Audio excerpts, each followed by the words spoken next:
Hey guys, welcome back to the Newsdesk here. Another special edition this week, taking a look at week 2 of the new DC Universe. Now I know some of you are thinking, hey, there are other comics coming out from other publishers. Why are you just focusing on DC? But the truth is, we're just focusing on DC on this show, and we'll be covering other comic publishers later this week. So tune in probably tomorrow, and we'll take a look at some of the stuff from Aspen, Dark Horse, Marvel, and some of the other independent publishers coming out this week. But for right now, we're going to be taking a look at some of the books from DC this week. And let's start with Action Comics. Now, Action Comics lives up to its name. There's a lot of action. There's a lot of stuff going on here.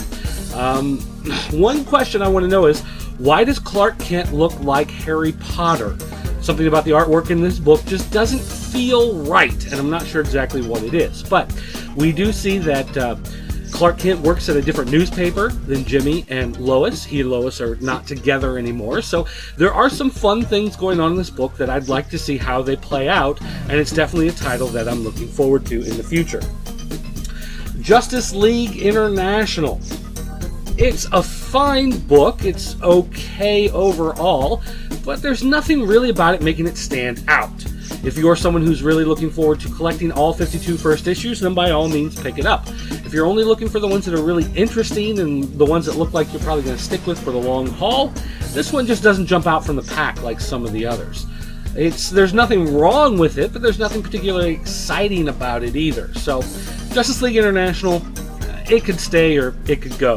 One way or the other, not really all that exciting. But Detective Comics, on the other hand, fantastic book. Very brutal.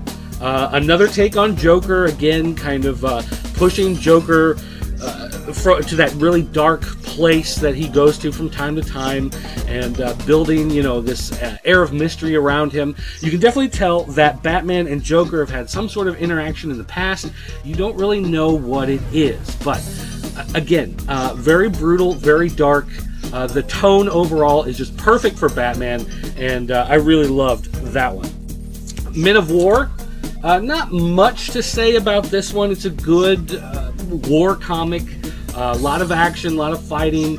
I think if you are a military member, you'll be happy with the way the military is portrayed in here. The soldiers are very brave, they're very strong, they're very strong-willed, and so I think it's overall it's a good book. If you love war comics and war stories, then you'll probably enjoy that one quite a bit. Animal Man. I have to say I'm a little disappointed. I really wanted to like this book going into it, and there are some intriguing concepts, but overall, on the one hand, it might be a little too preachy. It talks a little too much about how he's an activist for animal rights. It doesn't really go into it, but you just kind of get that overall tone that I'm not really sure if I'm going to be on the boat with this guy or not. I like his family. I like the family structure. I like where all the kids are lined up just like they were before. But the artwork is also a little iffy on this one. The artwork is it's a little too pencil still sometimes, even though I'm sure it's been inked. It still has that look of pencils to it.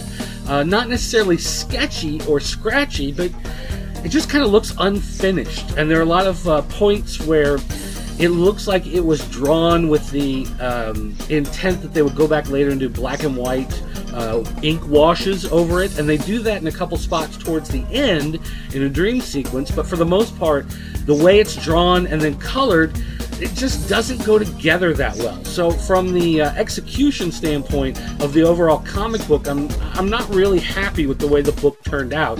And again, I'm going to have to wait and see how they play out his character exactly. He does make the comment that in the particular interview where it talks about how he's an animal rights activist, that maybe he did come across a little too arrogant and a little too preachy. So maybe that's their statement of, this is the way you think animal rights people are, and Buddy Baker is going to be a little bit different. But overall, it seemed to lack a lot of the warmth and humor that the original series kind of had going for it. So we just kind of have to wait and see how it plays out, but I still have to say that I was a little disappointed in Animal Man. Green Arrow.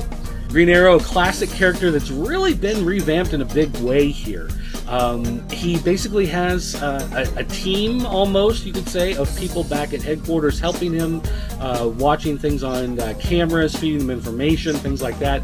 They come across as kind of this Scooby team. It's almost as if, in this particular case, Green Arrow is a male Buffy. And you may think, wow, that's great, that's what I want to read. Except that his Scooby team isn't exactly a group of people I necessarily like. A lot of the banter just comes off as annoying, and the characters, they try a little too hard to make you want to like them, which for someone like me makes me dislike them even more. So maybe it'll work for you a little bit more if you're into that type of team book, but for me, for the most part, I think I'm done with Green Arrow for the time being.